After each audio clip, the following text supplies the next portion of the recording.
Gremo v kino.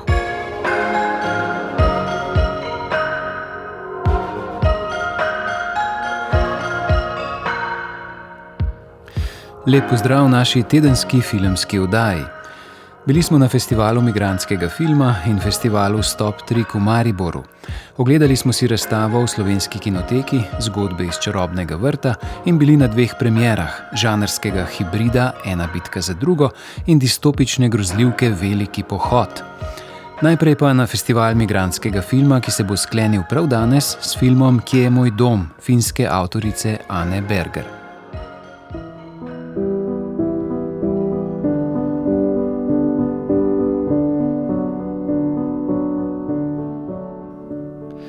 Slovenska filantropija od leta 2010 Svetovni dan beguncev v Sloveniji obeležuje s festivalom migrantskega filma. Letos ta že 16. predstavlja filme, ki v ospredje postavljajo aktualne teme povezane z migracijami, azilom in begunci. Od ponedeljka je bilo na sporedu 7 celovečernih filmov, od teh 2 igrana in več kratkih in srednjemetražnih. Med celovečernimi dokumentarnimi je bil na sporedu tudi slovenski film Tonija Cahunka, o katerem smo že poročali v eni prejšnjih oddaj. Našo pozornost pa je pritegnil tudi film moldavijske avtorice Otilije Babare, Ljubezen ni pomaranča. Film pripoveduje o tem, kako so po razpadu Sovjetske zveze ženske iz Moldavije množično odhajale na delo v Zahodno Evropo, svoje otroke pa so pustile doma pri sorodnikih in se vrnile šele po več letih.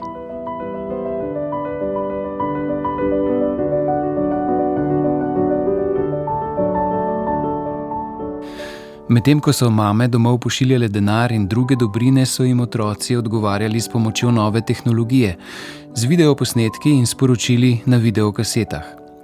Ti amaterski posnetki predstavljajo glavni del dokumentarca in pričajo o boleči praznini, ki so jo v življenjih svojih otrok pustile mame, ki so Moldavijo zapustile, da bi svojim družinam omogočile boljše življenje. Čakanje otrok na mame je trajalo 10 let in več, nekatere mame pa se nikoli niso vrnile. Otilija Babara. Yes, it's a long time and I think they didn't know themselves that this is going to take so long. They went there mostly undocumented. Ja, to je res dolgo in same niso vedele, da bo trajalo toliko časa. V tujino so odhajale večinoma brez dokumentov, s turistično vizo ali popolnoma ilegalno. To je pomenilo, da se sploh niso mogle vrniti, če bi hotele spet kaj zaslužiti doma, zato se je večina odločila, da ostane v tujini in počaka na dokumente. Trajalo je 2 ali 3 leta, odvisno od osebe, včasih pa tudi več, tako da so se vrnile šele po 3 ali 4 letih in videle svoje otroke. Ostale so zelo malo časa in potem znova odšle. Prva 3 ali 4 leta se torej sploh niso videvali. Po pridobitvi dokumentov pa so se načeloma lahko večkrat vrnile, ampak še vedno samo enkrat ali 2-krat letno. Ob tako redkih obiskih družinskih odnosov seveda ne moreš vzpostaviti. Mislile so, da jih bodo z darili in telefonskimi klici ohranile, vendar so precej pozno ugotovile, da je neposredni fizični stik tisti, ki je zelo pomemben. It's very important and they realize quite late, yeah. Film Ljubezen ni pomaranča pa tematike nikakor ne podaja enostransko. Objektivno predstavlja družinska trpljenja in travme, ki jih je sprožil določen zgodovinski trenutek, prek videoposnetkov prikaže usodo zapuščenih otrok in mož, materam, ki jih v filmu sicer ne vidimo, razen na nekaj fotografijah, pa simbolično podeli kolektivni glas. Yes, it's somehow two things that mothers, in the film, mothers don't appear as with their physical, somehow we never see them. Ja, gre za 2 stvari. V filmu se matere ne pojavijo, nikoli jih ne vidimo. Deloma je to zato, ker samih sebe skoraj nikoli niso posnele. Snemale so ponavadi samo svojo okolico. Hkrati pa tudi zato, ker so bile nevidne v življenjih svojih otrok in to nevidnost sem hotela v filmu ohraniti. Hkrati pa se mi je zdelo pomembno, da dam materam glas, da bi mi kot dežela v celoti in hkrati otroci sami razumeli njihovo izkušnjo. Kajti marsikdaj so jih krivili, zato ker so odšle in se niso vrnile. Nihče pa v resnici ni vedel, kaj so preživljale. V tujino so šle kot neizurjene negovalke starejših in to je bil tudi velik psihološki pritisk zanje. Zato se mi je zdelo pomembno oblikovati ta kolektivni glas, da bi ljudje in predvsem otroci razumeli, kakšna je bila njihova izkušnja. Besedilo za ta kolektivni glas pa sem pisala na podlagi njihovih pisem, intervjujev z njimi, WhatsApp sporočil. In na podlagi tega, kar so mi povedale in kar sem slišala, sem ustvarila ta njihov en glas. I wrote their collective voice based on the letters and the interviews I made with many mothers on WhatsApp messages, and then based on what I heard and what they told me, I created this one voice. Glas matere v filmu na določeni točki reče, da so matere, s tem, ko so se poskušale izogniti moldavijski travmi iz preteklosti, ko so se torej poskušale izogniti revščini, prav s tem ustvarile novo travmo svojim otrokom. Vse to čakanje in odsotnost. I thought a lot about this, and I think it's actually we all do that somehow. I mean, it doesn't matter where we are, or it's like this trauma that we try to. Veliko sem razmišljala o tem in v resnici to nekako vsi počnemo, ne glede na to, kje smo. Podobno velja za travme prejšnjih generacij. Ko govoriva o materah, ko so prišli Rusi in pobrali vso lastnino, skratka ljudem, ki so imeli hiše in druge stvari, in je vse to postalo kolektivna lastnina, se je to manifestiralo kot travma v glavah omenjene generacije in se podaljševalo v občutek tega, da nimaš, da ti je bilo nekaj odvzeto. Matere so svojimi odhodi v tujino in služenjem hotele to uravnotežiti. Jaz nisem imela, poskrbela pa bom za to, da boste imeli vi. Otroci pa so se ob tem vedno spraševali, češ, saj me nisi niti vprašala, kaj potrebujem. Nismo potrebovali vseh teh predmetov, ampak tvojo navzočnost. S tem, ko so torej dajale nekaj, česar same niso imele, so ustvarile novo travmo v moji generaciji, pomanjkanje ljubezni. Pri prijateljih, ki imajo svoje otroke, opažam, da zaradi te travme otrokom namenjajo celo preveč ljubezni. Vse, kar je preveč, ni dobro, ker povzroča nove travme. Tako da očitno res povsod obstajajo travme, ki se tako ali drugače prenašajo naprej.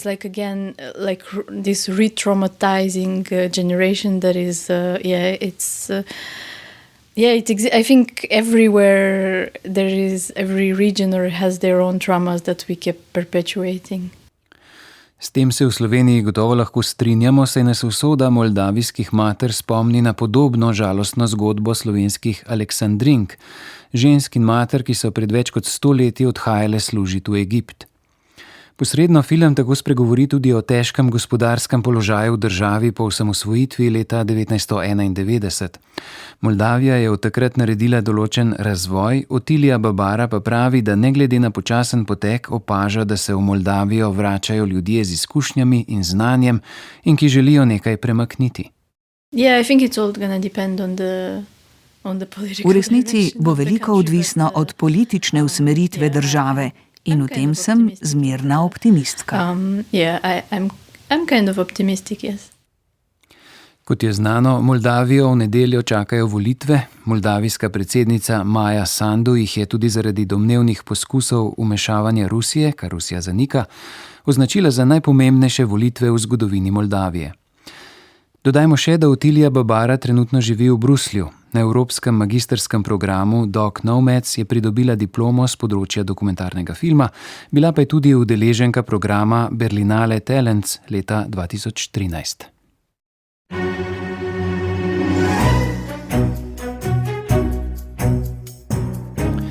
Zgodbe iz čarobnega vrta je celovečerni animirani film za otroke s slovenskim producentom in režiserjem Leonom Vidmarjem, o katerem smo v oddaji že poročali.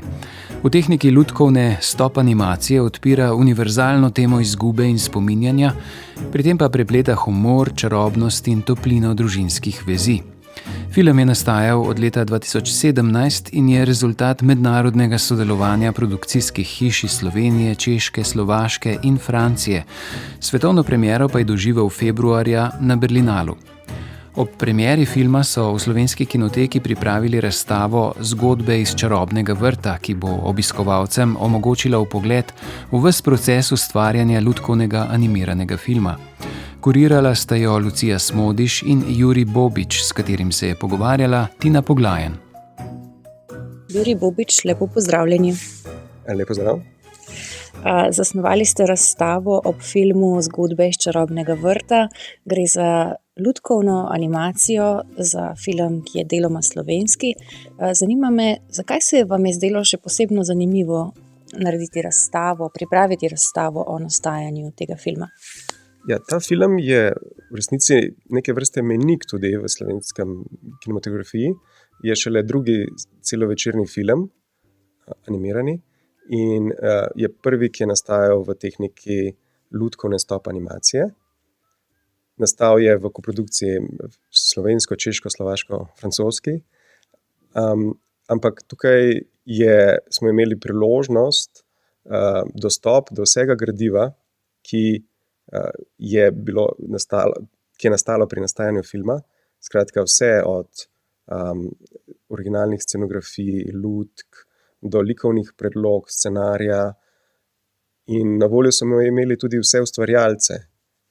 Mi tukaj v Slovenski kinoteki ponavadi delamo razstave in se nasplošno ukvarjamo z starejšimi filmi, z starejšo produkcijo, in tokrat smo pa imeli priložnost biti zelo ažurni, tako da bomo imeli otvoritev razstave že kar 2 uri po premieri filma. Kot sva že omenila, gre za lutkovno animacijo. Razstava o nastajanju lutkovne animacije je verjetno videti drugače, kot pa bi bila videti razstava o nastajanju kakšne druge zvrsti animiranega filma. Tako da me zanima, katere vse vidike nastajanja tega filma ste vključili v razstavo? Ja, zagotovo je prva stvar, ki je zelo očitna, so velike scenografije, sicer za lutke narejene, ampak še vedno so precej obsežne. In tukaj razstavljamo 3 različne, pa tudi vse lutke, ki so nastopile v tem slovenskem delu filma. Večina gradiva je zaobjeta ravno iz tega slovenskega dela, ampak smo potem na različne načine poskušali vključiti v razstavo tudi vse ostale 3 dele, tako da bo lahko obiskovalec spoznal iz prve roke celoten animirani film in čisto na koncu razstave tudi vstopil v en prizor iz filma. Pot razstave v bistvu sledi poti nastanku filma. Torej, začnemo pri scenariju, potem so scenografija, lutke, snemanje filma in nato pride tudi zvok. Imamo prikazano tudi, kako se sinkronizira film. Tudi obiskovalci se bodo lahko sami sinkronizirali odlomek iz filma, pa tudi posneli svojo kratko animacijo. In na koncu pa pridejo še te posebni učinki, montaža, ki so tudi prikazani z enim interaktivnim delom. Na splošno smo se trudili s čim manj besedami, s čim manj besedila prikazati celoten postopek nastajanja filma, tako da je zelo razumljiv za vse. Brez predznanja lahko pride obiskovalec na to razstavo in vidi, na kakšen način nastaja lutkovni animirani film. Prej, ko ste me popeljali po razstavi, ki je sicer še v zaključnih fazah nastajanja, sem dobila res ta čaroben, res ta lep, pravljičen občutek, kako je biti v animiranem filmu. In običajno si tisti, ki se z animiranim filmom ne ukvarjamo, ne znamo predstavljati, kako velike so te kulise in kako velike so te lutke v resničnem življenju. Zanima me, koga mislite, da bo ta razstava najbolj zanimala? Razstavo smo pripravili zagotovo z mislijo na otroke. Zato so vsa besedila in vse stvari prilagojene, tako da jih lahko recimo 10-letnik bere. Skratka, smo imeli v mislih ciljno publiko filma samega, ki je tudi namenjen tej starostni skupini. Ampak mislim, da z raznoraznimi potopitvimi elementi nagovori vse, ki jih zanima animirani film in si želijo spoznati, kako ta nastaja. Tako da mislim, da bo zanimiv za družine, za starejše. Skratka, upamo na čim širši obisk.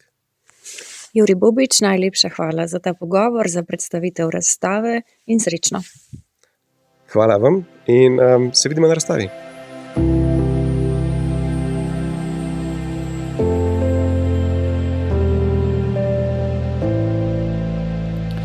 Mariboru pa ta teden poteka mednarodni festival Stop Trick. Rdeča nit tega največjega in sploh prvega festivala stop animacije v Evropi je v njegovi 15. izvedbi satira, blasfemija, karneval. Z najboljšimi animacijami je tako v mesto prišel smeh, ampak skozi solze. Sara Zmrzlak. Temo 15. Stop Tricka je začrtal koncept karnevalskega smeha ruskega filozofa Bakhtina. Dvojnost. Ključna sestavina karnevala, ki jo je nemogoče opisati z eno lastnostjo. To lahko dosežemo le z dopolnjujočima se, čeprav pomensko nasprotujočima si pridevnikoma. Je lokalen in univerzalen. V idealnem svetu bi moral voditi do prave katarze. Zajema pa tudi bedo stanja človeštva. Pod vprašaj postavlja avtoritete in izpodbija hierarhije v družbi in hkrati deluje kot neke vrste varnostni ventil. Prav zaradi tega varnostnega ventila pa se lahko v širši sliki nekako še naprej ohranja status quo. Izziva prevesti kulturno teorijo v prakso festivalskega programa so se lotili trije kuratorski pari. Retrospektivni program raziskuje meje med nadrealno umetnostjo in pomilovanja vrednim pretiranim občutenjem, toksično moškostjo in feminizmom. Ali je feminizem lahko smešen? Da, ampak. Ta ampak se navezuje na dejstvo, da nosi feministični humor v sebi motnje. V svojem jedru se namreč poskuša soočiti s tistim, kar je za ženske in druge skupine, ki jih zatira patriarhat, najbolj strašljivo in najbolj zatiralsko. Dokler uporabljamo kot orožje proti patriarhatu humor, se temu res lahko smejimo, a je vselej nekje na obzorju tudi občutek strahu, groze in tragedije. Je pojasnila direktorica festivala Olga Bobrovska. 15. Stop Trick se tako na videz humornih izhodiščih loteva še perečih družbenih vprašanj. Daje glas utišanim, tudi s projekcijami in pogovori z avtorji. To je program palestinskih animacij in to narejenih v različnih tehnikah, da pokažemo njihovo veliko raznolikost. Obiskovalce pa s tem vabimo, naj najdejo načine, kako podpreti ustvarjalce, ki so še vedno v Gazi ali na okupiranem Zahodnem bregu in potrebujejo pomoč zdaj. Organizatorji so na razpis prejeli več kot 400 kratkih filmov iz 29 držav. V tekmovalni program za odrasle so jih uvrstili 71, v otroškega 15. S projekcijami za vrtčevske in osnovnošolske skupine pa festival skrbi tudi za vzgajanje najmlajšega občinstva. Kuratorka in koordinatorica otroškega programa Brina Fekonja. V bistvu naslovimo, kaj gledamo, kakšna je tehnika, o čem filmi govorijo in je to nek tak pristen tudi stik občinstva z avtorji in avtoricami in je vedno tako lepo srečanje. Tekmovalne projekcije na 15. Stop Tricku z osrednjim prizoriščem v mariborskem Vetrinskem dvoru dopolnjujejo razstavi lutk in flipbooka, to je slikofrca, pogovori z ustvarjalci, delavnice in koncertni program. Festival se bo končal v nedeljo s projekcijami nagrajenih animacij, izbralo jih bo občinstvo. What I'm doing here is I'm creating a closed circuit. Very important to keep your cap shunted like this so you don't accidentally detonate your charge.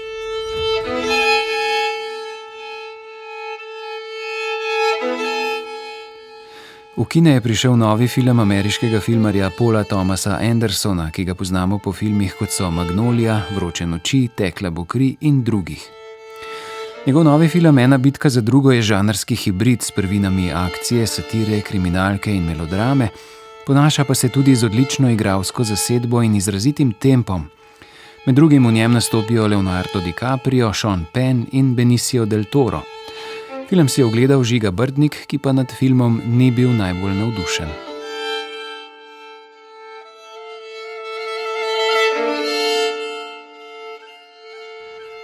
Film Ena bitka za drugo v neizprostnem tempu vrsti eno temo za drugo.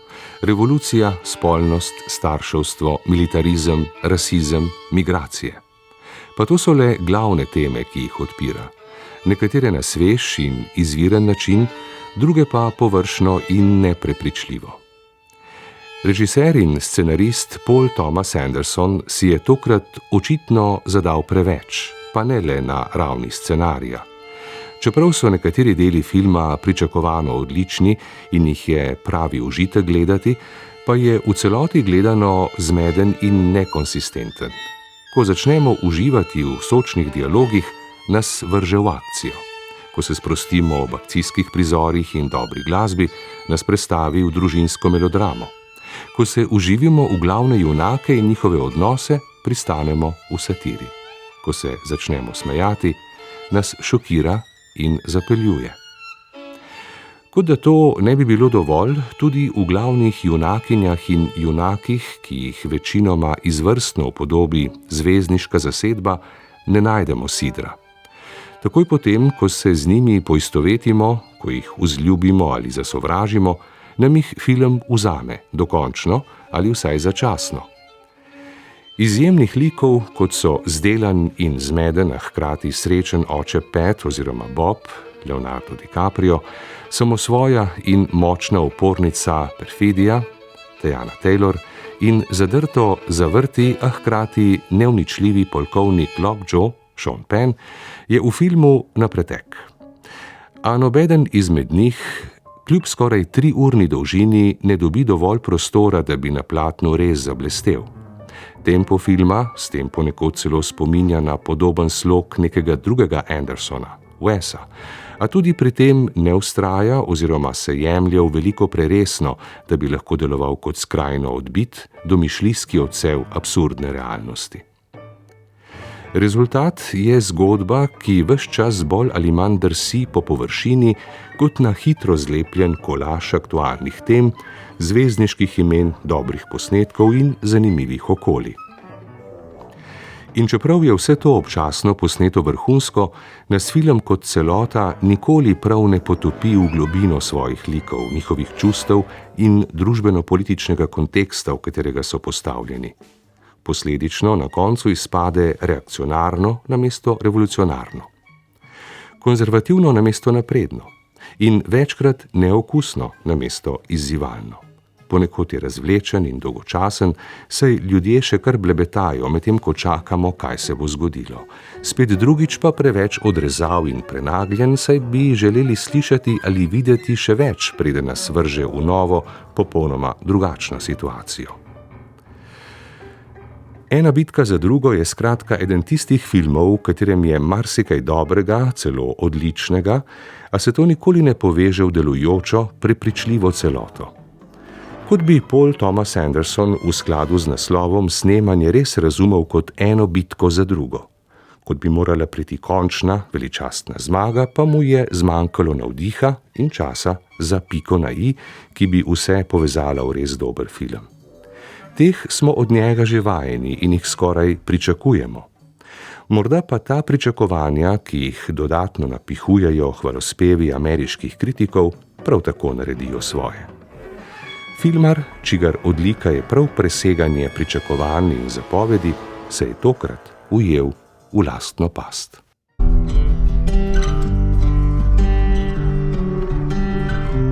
I'm Ray Garrity. You can call me Ray. Beam McVrees. Hank Olson's the name. Walking's my game.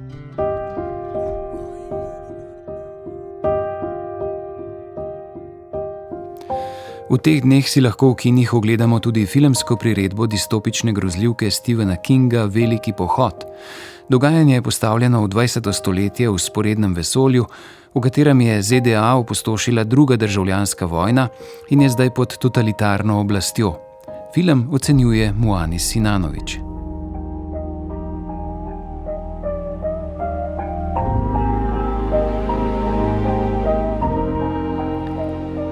Veliki pohod je eden od številnih filmov, ki so adaptacije romanov klasika žanra grozljivke Stephena Kinga.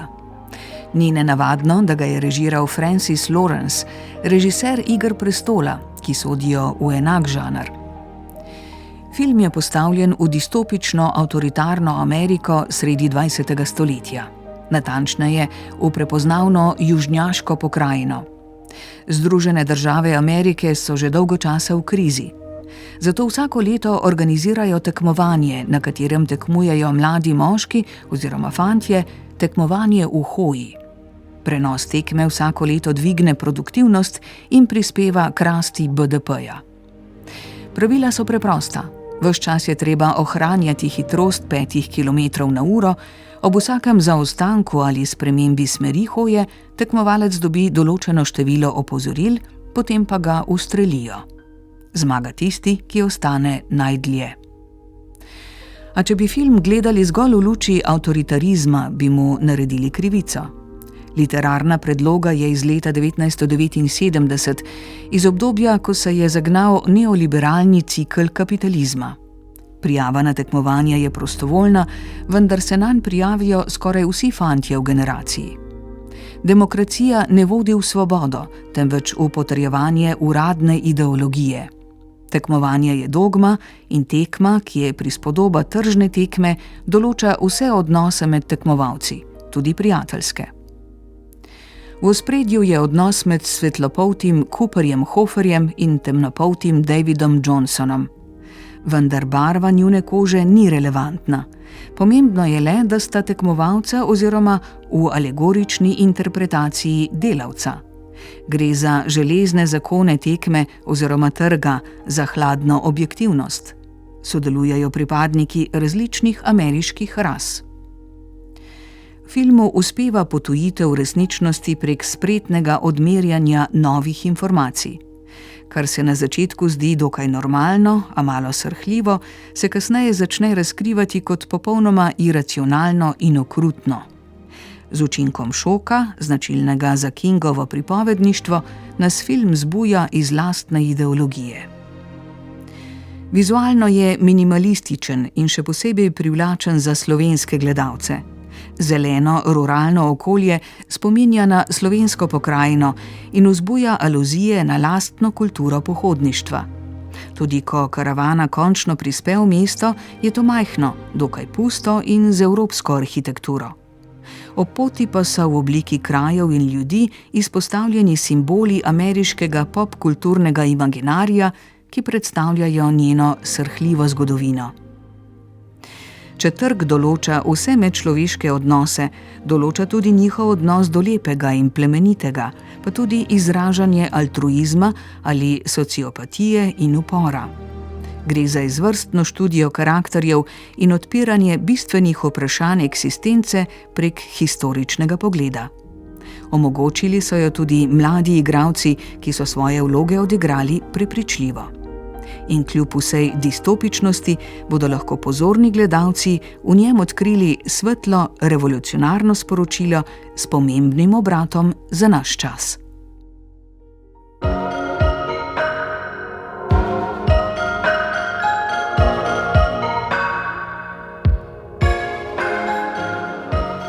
To je bila oddaja Gremo v kino. Oblikovali smo jo Eva Longika Marušič, Renato Horvat, Tina Ogrin, Miha Klemenčič in Matej Juh.